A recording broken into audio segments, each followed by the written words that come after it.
Have you ever noticed that the smartest investors in the world seem to make money by doing the exact opposite of what everyone else is doing? While most people are chasing the latest get-rich-quick scheme or trying to time the perfect market entry, billionaires like Charlie Munger and Warren Buffett built their fortunes by asking a completely different question. They didn't spend their time figuring out how to get rich. Instead, they obsessed over one simple principle: how to not stay poor.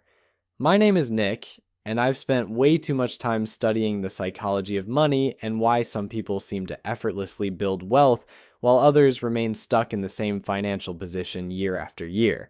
Today, I'm going to share with you one of the most powerful mental models that separates wealthy people from everyone else. It's called inversion thinking, and once you understand how it works, you'll never look at money the same way again. So if you're tired of traditional financial advice that tells you to budget harder and invest smarter while you're still living paycheck to paycheck, make sure to subscribe and hit that like button, because this approach is going to flip everything you thought you knew about building wealth completely upside down. Here's something that might surprise you. Most financial advice focuses on what you should do to build wealth. Save more money, invest in index funds, start a side hustle, negotiate your salary. All good advice. But here's the problem: following positive advice is actually much harder than avoiding negative outcomes. Think about it this way. It's easier to avoid losing $20 than it is to earn $20. It's easier to not buy something expensive than it is to generate the extra income to afford it. It's easier to avoid financial mistakes than it is to recover from them. This is where inversion thinking comes into play. Instead of asking how to get rich, we're going to ask how people stay poor. And then we're going to do the exact opposite of those things. This might sound overly simplistic, but this one shift in perspective has created more millionaires than any other mental framework I've encountered. The concept of inversion thinking originated with a German mathematician named Carl Jacobi, who discovered that many complex mathematical problems became much easier to solve when he approached them backwards. His motto was simple: invert, always invert. Like, what Jacobi realized was that sometimes the best way to solve a difficult problem isn't to attack it head on, but to flip it around and consider what you're trying to avoid. Charlie Munger, Warren Buffett's business partner and one of the most successful investors in history, took this mathematical principle and applied it to investing and life. Munger famously said that much of his success came not from being incredibly smart, but from consistently avoiding stupidity. He didn't try to pick the perfect stocks. Instead, he focused on avoiding terrible investments. He didn't try to time the market perfectly. Instead, he avoided making emotional decisions during market volatility. This approach might not sound as exciting as hunting for the next big opportunity, but the results speak for themselves. Berkshire Hathaway, the company Munger and Buffett built together, has generated returns that have made thousands of shareholders wealthy simply by avoiding the mistakes that destroy most investors. But here's what makes this approach so powerful when applied to personal finance. Most people fail with money, not because they don't know what to do, but because they keep doing things that sabotage their financial progress. They're stuck in patterns that guarantee they'll remain poor, and they don't even realize it. Let me give you an example of how this works in practice. Traditional financial advice tells you to save more money. Inversion thinking asks a different question: what are all the ways people waste money without realizing it? Once you identify these money leaks, plugging them becomes much easier than trying to force yourself to save more through willpower alone. Most people approach their finances like they're trying to fill a bucket with water while completely ignoring the massive holes in the bottom. They focus all their energy on pouring more water in, wondering why the bucket never gets full. Inversion thinking says forget about the water for a moment and fix the holes first.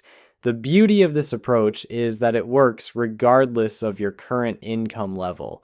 Whether you're making $30,000 or $300,000 per year, the behaviors that keep people poor are remarkably consistent across all income brackets.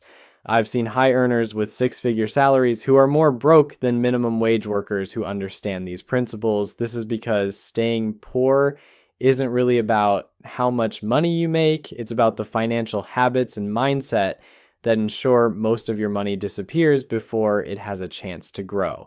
Once you understand these patterns and learn to avoid them, building wealth becomes almost inevitable.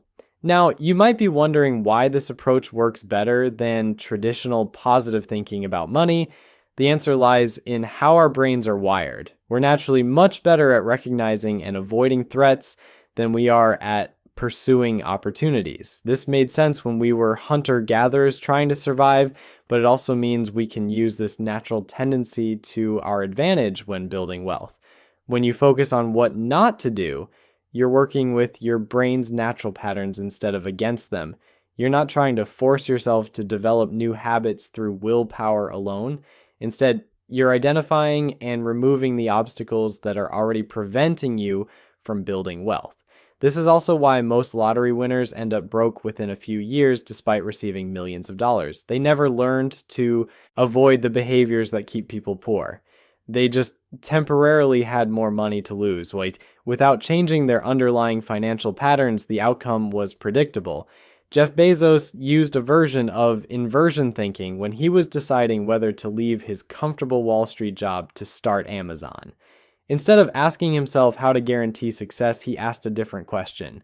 When I'm 80 years old, what decision would I regret not making?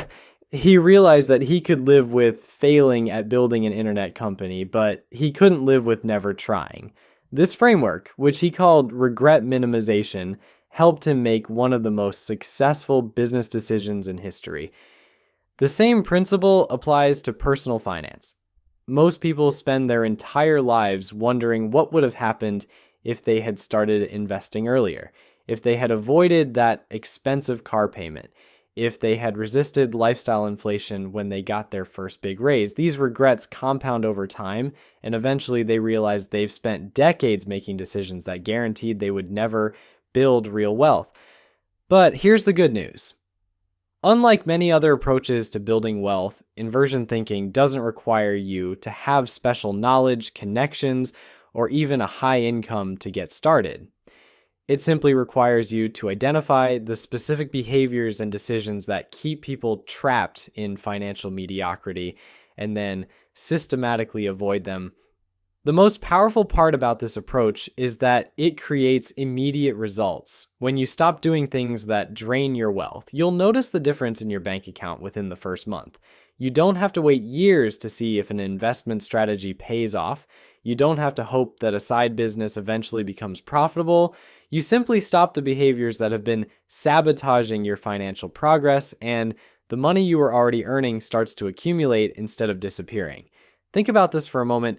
Every broke person you know has at least one thing in common. They all have a story about why their financial situation isn't their fault. The economy crashed, their boss was unfair, their ex-spouse took half their money, or they just haven't caught their lucky break yet. But here's what's fascinating about inversion thinking. When you flip the question and ask how people guarantee they'll stay poor, these external excuses start to crumble, and you begin to see patterns that have nothing to do with luck or circumstances. Let me show you exactly what I mean. The first way to guarantee you'll never build wealth is to convince yourself that your income is the problem. This is probably the most common financial delusion in America. People making $40,000 think they need to make $60,000 to get ahead. People making $60,000 think they need to make $80,000, and people making $80,000 think they need to make six figures. Meanwhile, there are teachers making $35,000 who retire as millionaires, and there are doctors making $300,000 who are completely broke. The difference has nothing to do with how much money comes in. It has everything to do with what happens to that money after it arrives. But convincing yourself that income is the problem serves a very specific psychological purpose.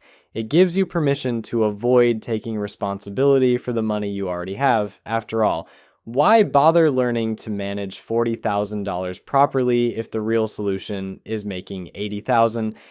This type of thinking is financial quicksand. The more you struggle against it, the deeper you sink. The second guaranteed way to stay poor is to treat your credit cards like they're magical money-creating devices. I know this sounds obvious, but you'd be shocked how many intelligent people fall into this trap. They don't see themselves as reckless spenders. They just use credit cards for convenience or emergencies or those occasional purchases that they'll definitely pay off next month. Here's the thing about credit card debt that nobody talks about. It's not just expensive because of the interest rates, although 20% annual interest will absolutely destroy your wealth over time. It's expensive because it trains your brain to make purchasing decisions without feeling the immediate pain of spending money. When you swipe a card, you get the dopamine hit of acquiring something new, but your brain doesn't register that you just became poor. Cash, on the other hand, creates what psychologists call loss aversion. When you hand over physical money, your brain experiences a small amount of pain. This pain is actually useful because it forces you to evaluate whether the purchase is really worth it.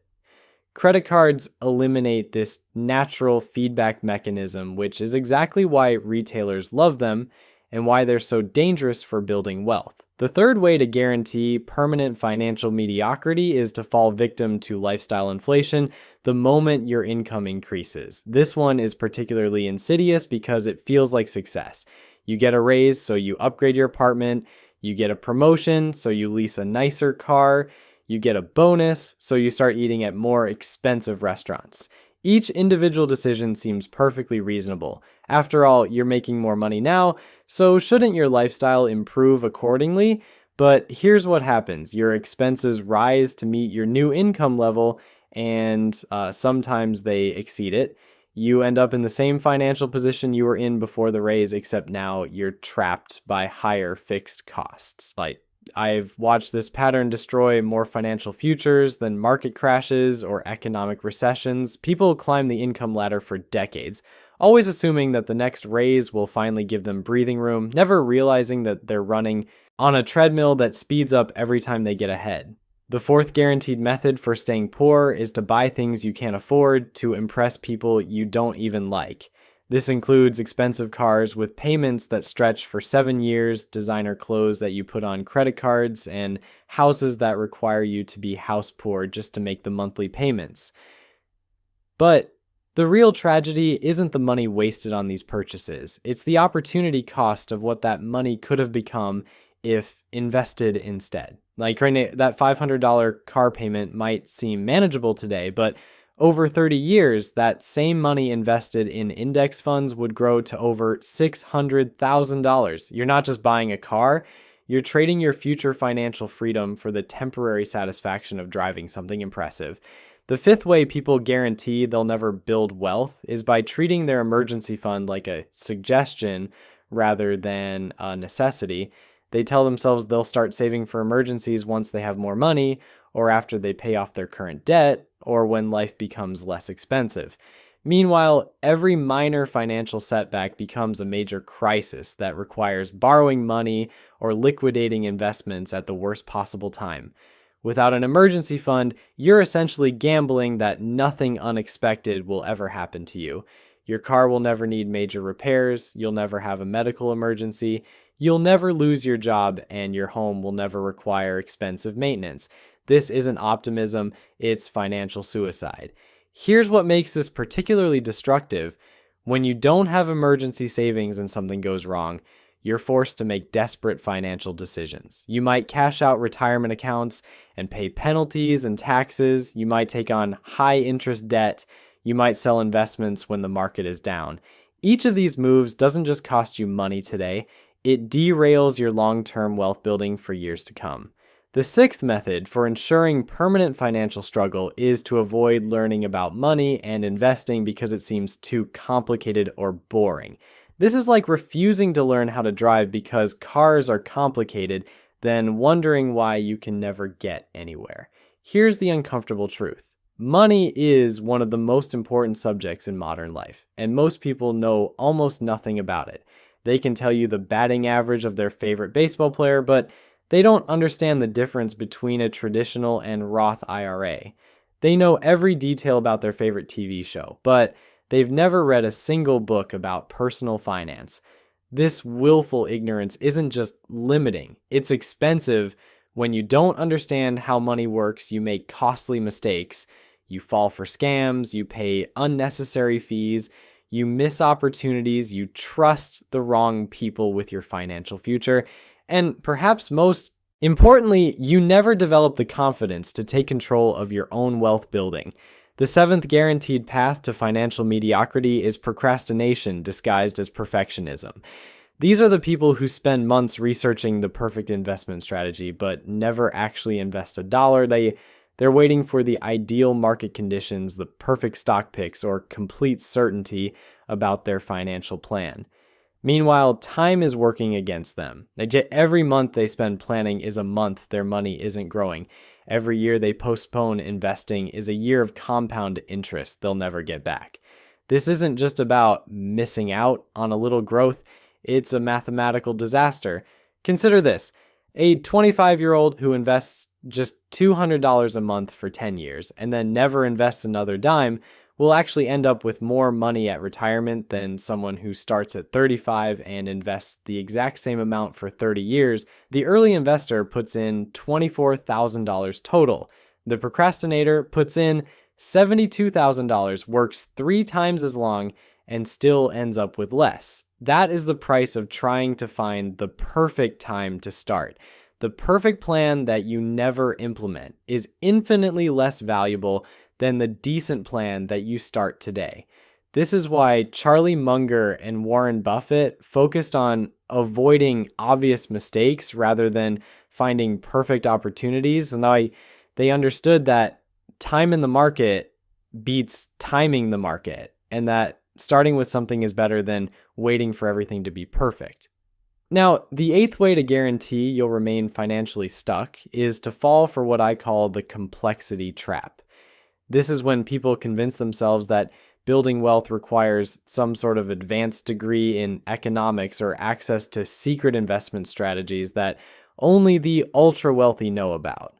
They spend their time hunting for complicated trading algorithms, exotic investment opportunities, or get-rich-quick schemes that promise to crack the code to instant wealth.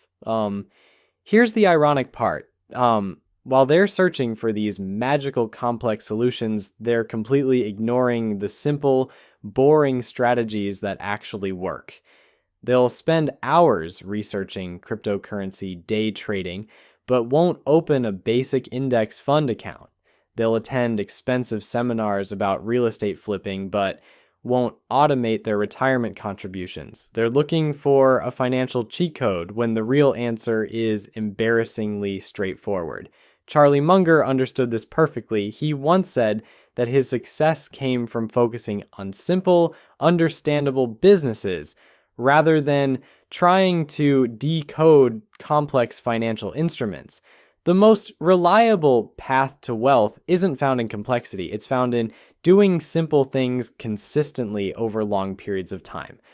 But simple doesn't sell seminars and boring doesn't generate clicks. So most people never hear this message. The 9th guaranteed method for staying poor is what I call emotional financial decision making.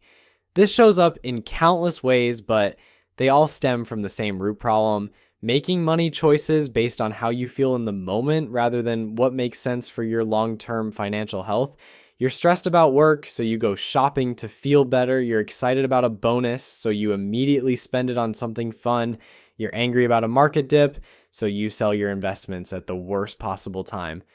You're optimistic about a stock tip from your brother-in-law, so you put money you can't afford to lose into a speculative investment. Each of these decisions might provide temporary emotional relief, but they're wealth destroyers disguised as harmless choices. The wealthy understand that money decisions should be made with the same emotional detachment as choosing what route to take to work. You don't drive to your job based on how you're feeling that morning. You take the route that gets you there efficiently and safely. The 10th way people lock themselves into financial mediocrity is by surrounding themselves with other people who have terrible money habits. Show me someone's 5 closest friends, and I can predict their financial future with scary accuracy. If you're spending time with people who think debt is normal, who believe investing is gambling, who buy things they can't afford to keep up with their neighbors, then guess what? You're going to adopt these same attitudes without even realizing it. This isn't about being judgmental or cutting off friendships. It's about recognizing that financial attitudes are contagious. When everyone around you treats money carelessly, careless spending starts to feel normal. When your social circle normalizes living paycheck to paycheck, building wealth starts to feel selfish or unrealistic. The most successful investors I know didn't get there by accident. They deliberately sought out mentors, books, podcasts, and communities that reinforced wealth-building behaviors rather than wealth-destroying ones. They understood that changing their financial results required changing their financial environment. Here's the 11th mistake that guarantees financial stagnation, and it's one that catches even smart people off guard. It's treating your home like a piggy bank instead of a place to live. I'm talking about people who constantly refinance to pull out equity, who take home equity loans to fund vacations or pay off credit cards, who view their house primarily as an investment rather than shelter. So there you have it. 11 guaranteed ways to stay broke forever, which means you now have 11 ways to avoid financial disaster. The beauty of inversion thinking isn't that it requires you to be brilliant or lucky. It simply requires you to stop being stupid with money, which honestly is a much lower bar than most people realize. While everyone else is chasing the next big investment opportunity or trying to optimize their way to wealth, you can build a fortune by simply not sabotaging yourself. Charlie Munger became a billionaire not by being the smartest guy in the room, but by consistently avoiding the obvious mistakes that destroy everyone else. Start there and let compound interest handle the rest.